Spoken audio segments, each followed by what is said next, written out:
Eu sei que hoje nós combinamos de falar sobre o novo céu e a nova terra. Que não é essa terra que nós vivemos, nem tampouco aquele céu que você olha ali fora. Não. É algo diferente que nós vamos lhe mostrar hoje aqui. Mas eu penso que antes de falar com você sobre o novo céu e sobre a nova terra, você precisa ter consciência de quais obstáculos impedem as pessoas de chegar lá.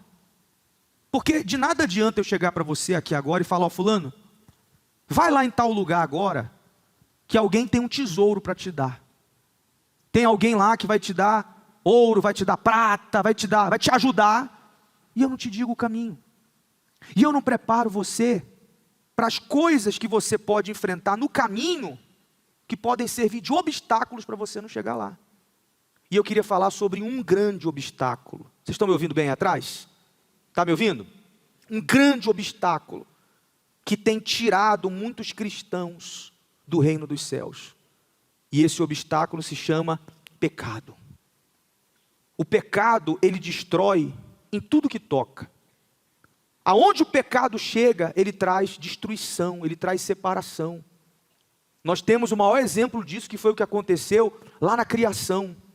Deus fez tudo perfeito. Deus deixou tudo à disposição do homem. Todo aquele jardim, toda a fartura. E tudo foi estragado por causa do que, gente? Por causa do pecado.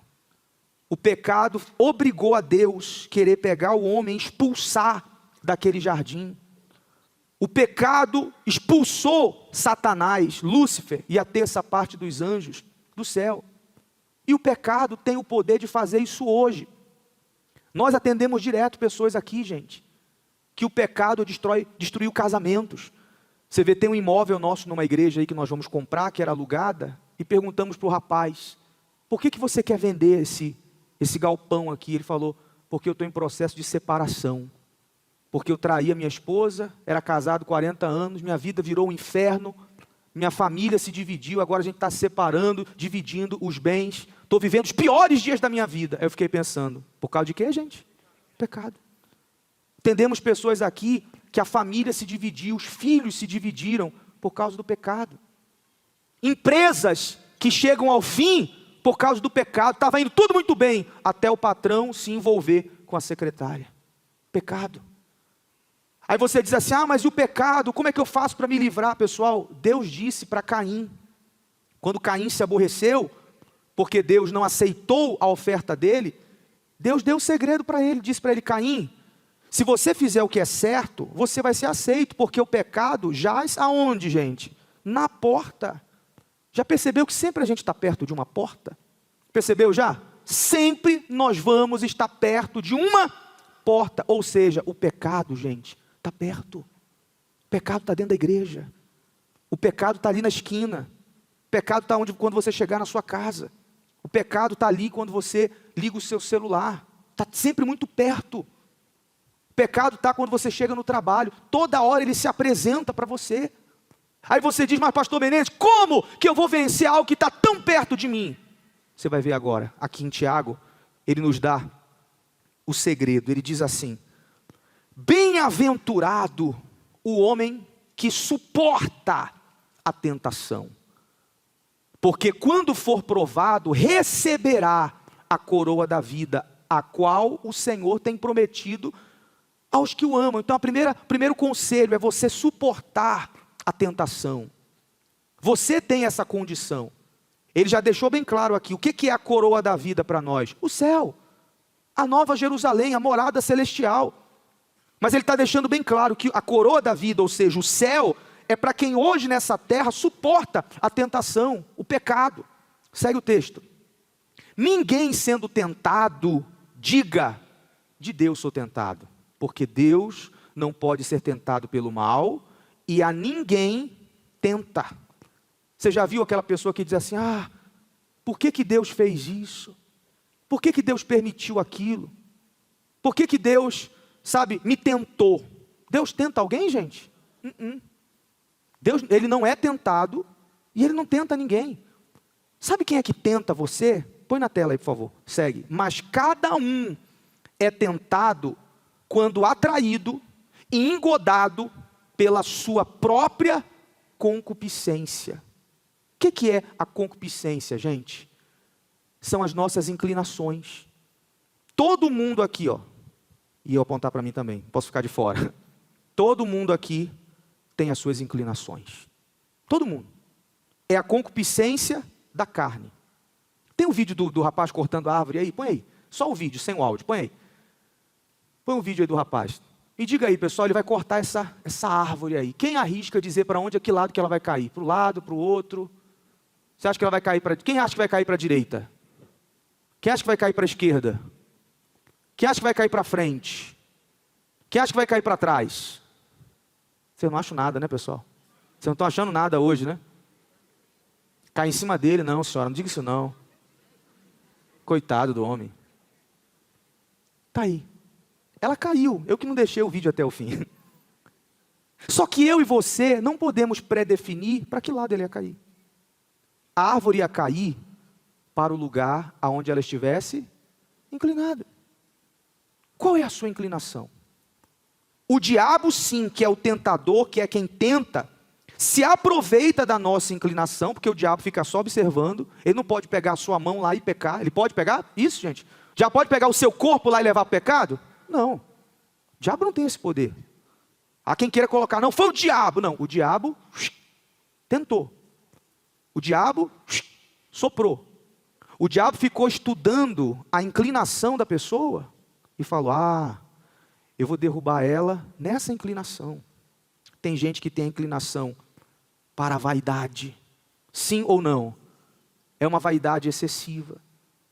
Tem gente que tem a inclinação por causa de mulher. Inclinação por homens, às vezes casados. Inclinação pela avareza, aquela pessoa que o Deus dela é quem, gente? O dinheiro, o mamon. Tem gente que a inclinação dela é a mentira, ela não consegue viver na verdade, a cobiça, a ganância, e por aí vai um leque gigantesco. Cada um tem a sua. Então o diabo, ele vai se aproveitar disso para formar um plano. O diabo não faz um plano em cima do nada. Ele faz um plano em cima da concupiscência, da inclinação. E aí, formado o plano, ele vem com a proposta. E aí entra você suportar. Aí como eu disse, mas o plano às vezes é muito perfeito, eu não consigo. Não, Paulo deixa bem claro, põe o texto de Coríntios aí, que ele diz, não veio sobre vós tentação, senão humana, ou seja, a nossa mesma, mas fiel é Deus, que não vos deixará tentar acima do que podeis, antes com a tentação, também dará também o escape, para que possais, o quê? Suportar. Então, tem a tentação, mas Deus te dá mais força para você suportar. A questão é que muitos se rendem. Já viu aquela pessoa que diz, eu já errei mesmo, agora eu vou me lançar. Já viu casos assim? Já que eu já não consegui mesmo, já caí de novo no vício, já caí de novo na vida errada, então quer saber de uma coisa? Então agora eu vou mergulhar de vez. Quem aplaude, pessoal? Quem aplaude? O diabo. Não faça isso não. Porque assim como hoje o pecado destrói, o arrependimento reconstrói. Amém, pessoal? Há tempo de arrependimento. Siga o texto de Tiago para a gente finalizar. Ele diz, depois, havendo a concupiscência concebido, ou seja, o diabo fez um plano, em cima da inclinação da pessoa, lançou a proposta, a pessoa caiu, ou seja, ela concebeu o pecado, ela deu luz àquele pecado. E o pecado sendo consumado, o que faz? Gerar morte. Essa morte é física, gente? É a física? É a espiritual. É o apagar do espírito. É o roubar o ingresso para que a pessoa entre na morada celestial. O diabo consome o plano dele. Aí para finalizar ele dá esse conselho, ele diz, não erreis, meus amados irmãos. Ou seja, o bom é que a pessoa não erre, é que ela não peque. A partir do momento que você entende que você está acima do pecado, você se vê grande, você se vê forte. Eu sei que às vezes o diabo se aproveita da própria Bíblia, para dizer, não fulano, você tem que entender que você é carne, que você, sendo carne, a carne é o quê? Fraca, mas o espírito é forte, tudo vai depender de como você alimenta o seu espírito. Está escrito, Jesus disse, o espírito está pronto, mas a carne é fraca. Ou seja, a carne nunca vai ser forte, gente. Não tem carne que um dia, minha carne é forte. Não, ela é fraca hoje, amanhã e sempre. Agora, o Espírito de Jesus lá na tentação estava pronto. Por quê? Porque ele estava na fé, ele estava buscando, ele estava em comunhão com Deus, ele estava orando. Ou seja, se você estiver em oração, se você estiver buscando a Deus, o seu espírito também vai estar pronto. E a sua carne, mesmo sendo fraca, não vai vencer o seu espírito. Amém, gente? Olha a arma que Jesus nos deu lá no Pai Nosso, tão conhecido. Não nos deixes o quê? Por que a pessoa quando faz ou passa pela tentação, ela não faz essa oração? Duvido que na hora Deus não vai te fortalecer. Ou não vai, gente? Então é mentira. Por que você acha que Jesus nos deu essa oração como molde? Não me deixe cair, porque ele sabia que a gente ia ser tentado todo dia. Então é Jesus dizendo assim, como eu sei que eles vão ser tentados, deixa eu dar uma arma logo aqui para eles, não caírem, e deu oração. Mas muita gente não usa, é tentado, mergulha. É tentado, cai de cabeça. Então, meu amigo, minha amiga, se você caiu em pecado, e o pecado está destruindo tudo, a consciência, a família, o interior, roubando a paz, hoje, através do arrependimento, você pode se levantar. Amém? Hoje. Quando, gente? Hoje. Se arrependa de verdade. Se arrependa, entenda que esse pecado vai separar você de Deus. Esse pecado vai separar você da morada celestial que Deus preparou para você. Deus, ele quer estar perto do homem, sempre quis. O homem que por causa do pecado acaba se afastando. Vamos lá em Apocalipse ver como será o novo céu e a nova terra. Seguindo o que foi falado no domingo passado sobre o grande julgamento diante do trono, aqui João diz assim, 21:1. Vi um novo céu e uma nova terra, porque já o primeiro céu e a primeira terra passaram, e o mar já não existe. Então o novo céu e a nova terra não vai ser essa, nem o céu que você vê lá fora. Vai ser tudo novo. E sabe por que Deus fez questão de fazer tudo novo? Porque o novo o diabo não conheceu. O antigo céu, quem conhece? Quem conhece? Satanás conhece. Essa terra aqui, esse mundo jaz do maligno, Satanás conhece. E Deus não quer que o diabo conheça o lugar que ele, Deus, vai morar junto com os seus filhos. Amém? Por isso que vai ser tudo novo. Não vai ter lugar para a velha terra, não vai ter lugar para o velho céu. O mar não vai existir mais. Eu acredito que porque o mar é símbolo de divisão, divide continente, divide terras. Não vai ter divisão mais. Aí ele diz no versículo 2, e eu, João, vi a cidade, a santa cidade, a nova Jerusalém, que de Deus descia do céu, preparada como uma esposa adornada para o seu marido. Então, essa terra vai ser refeita, essa terra. A nova Jerusalém, o novo céu, vai descer sobre essa terra, para que os salvos possam morar lá. E aí ele diz, né, olha o capricho de Deus, né, como uma esposa adornada, ou seja, arrumada, preparada para o seu marido. Quem é casado aqui, gente? Cadê as mulheres casadas? Lembra aí, se o seu casamento foi aquele casamento tradicional, né, que teve tudo que tem direito, me diga aí a preparação. Como é que foi, gente? Você foi casar, minha amiga, com o cheiro do tempero do almoço? Hã? Foi assim? Qualquer roupa, aquela camisa de político que a senhora usa para fazer faxina em casa? Foi assim? Não. Teve uma preparação para o noivo, né? Hoje em dia tem banho disso, banho daquilo, hidratação disso, hidratação daquilo, tem dia da noiva. Não tem dia do noivo, estranho, né? Tem também? Ah, então é novo, porque não tinha dia do noivo. Tem dia do noivo também. Mas o pessoal se preocupa mais com quem? Na igreja ninguém quer conversa com o noivo. Eu lembro quando eu fui casar, eu fiquei igual um bobo ali na frente esperando a minha esposa e ninguém, nem aí para mim. O negócio era, cadê a expectativa? Vamos ver a roupa da noiva. Vamos ver como é que ela está. Que horas que ela vai chegar, né? A noiva sempre dá aquela atrasadinha para fazer o charme, né, pessoal? A minha não atrasou, graças a Deus. Mas há uma preparação. Peraí, a noiva falando, é o meu marido.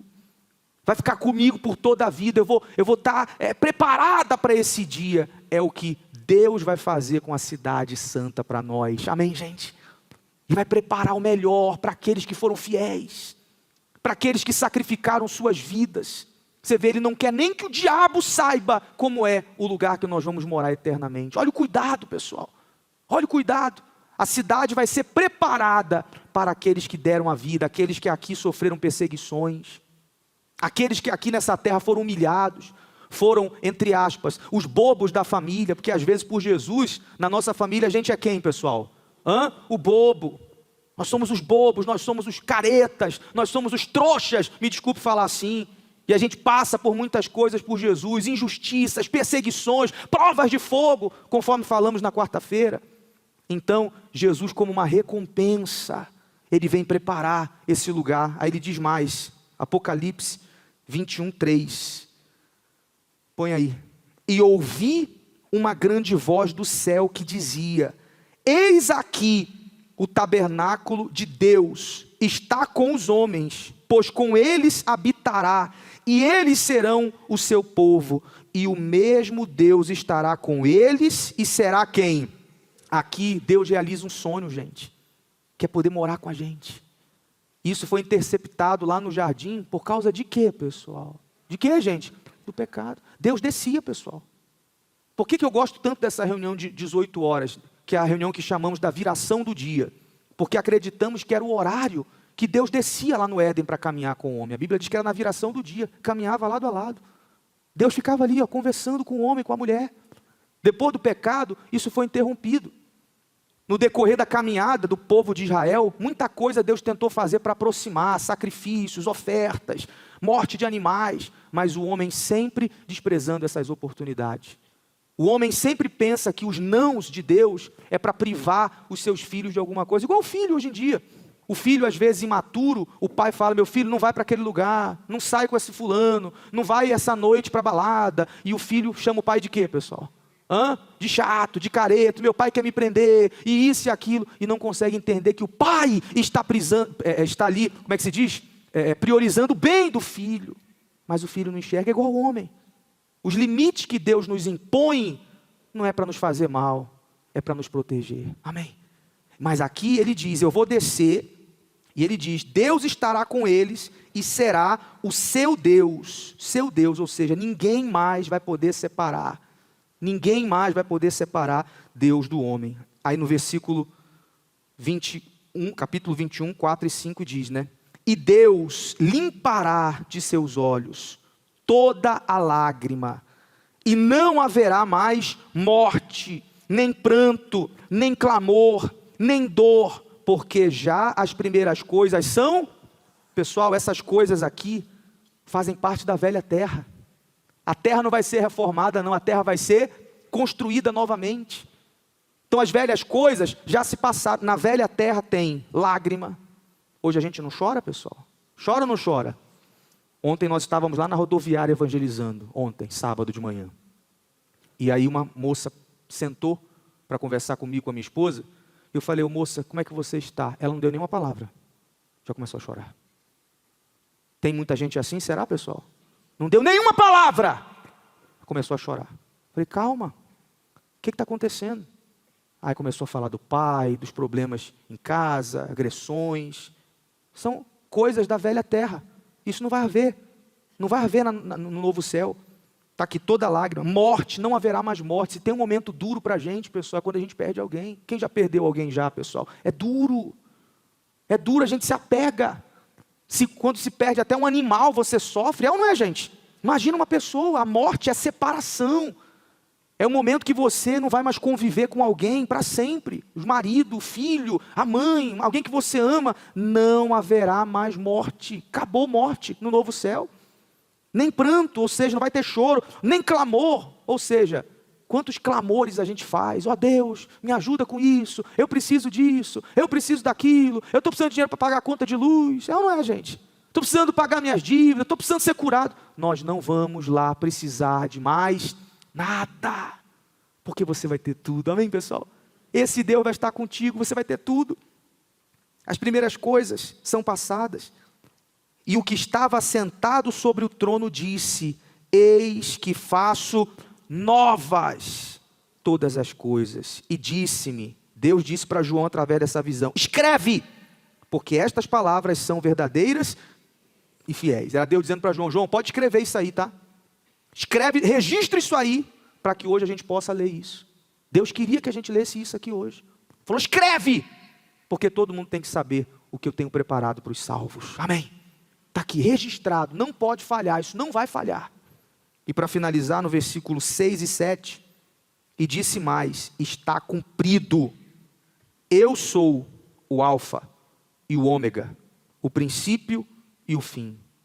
A quem quer que tiver sede, de graça lhe darei da fonte da água da vida. Só um detalhe, hein, pessoal? Enquanto as pessoas hoje gastam rios de dinheiro para ter minutos de felicidade, isso que eu estou lhe falando é de graça.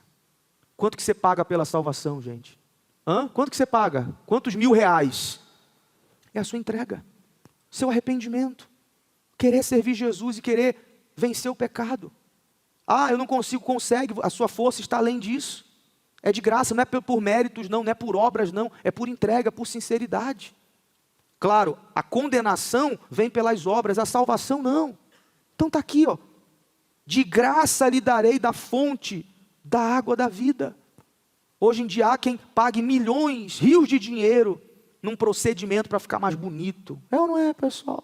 Que depois, quando morre, vai embora, tudo no caixão.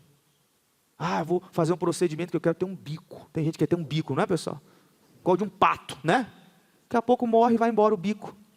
É ou não é? Quero esticar aqui assim, estica, fica igual um fantasma. É ou não é? Morre e fica tudo. Sim ou não, pessoal? A pessoa gasta rios de dinheiro, não, quero lá nas Ilhas Maldivas. Aí vai lá, o tubarão arranca a perna dele. E gasta. Isso aqui custa quanto, pessoal? De graça. As pessoas não veem isso. Quem vencer, então se há quem vai vencer, há quem vai perder. Quem vencer, herdará todas as coisas, e eu serei seu Deus, e ele será meu filho. Amém, gente? Então aqui se conclui tudo. Quem é o vencedor aqui? Não é o que teve uma bênção, mas é o que conseguiu vencer o pecado até o fim. Amém? Então, está à sua disposição. Deus hoje quer que você tenha consciência. Espera aí, eu tenho vivido separado de Deus? Deus está separado de mim, até estou na igreja, mas eu estou separado de Deus por causa do pecado. Se arrependa. Se arrependa que Deus começa hoje a reconstruir tudo que o pecado destruiu. Tudo que foi destruído por causa desse pecado, dessa separação, Deus ele começa a reconstruir a partir de hoje. Só depende de quem, pessoal? Papai, da mamãe, da vovó, do titio, de quem depende? De você. Amém? Eu não estou em pecado. Graças a Deus por isso. Continue assim até o fim, suportando a tentação. Se hoje você não está em pecado, graças a Deus por isso. Siga o conselho de Paulo que diz: não erreis. Não erreis. Tenha em mente, você, por mais batizado com o Espírito Santo que você esteja, mais na fé que você esteja, lembra da árvore. Você tem o que, gente? Inclinações. Cuidado com as suas inclinações. Cuide das suas que eu vou cuidar das minhas. Cuide das suas que eu vou cuidar das minhas. Porque em cima das nossas inclinações o diabo faz o quê? O plano. Suporte a tentação. Para morar nesse lugar vale a pena.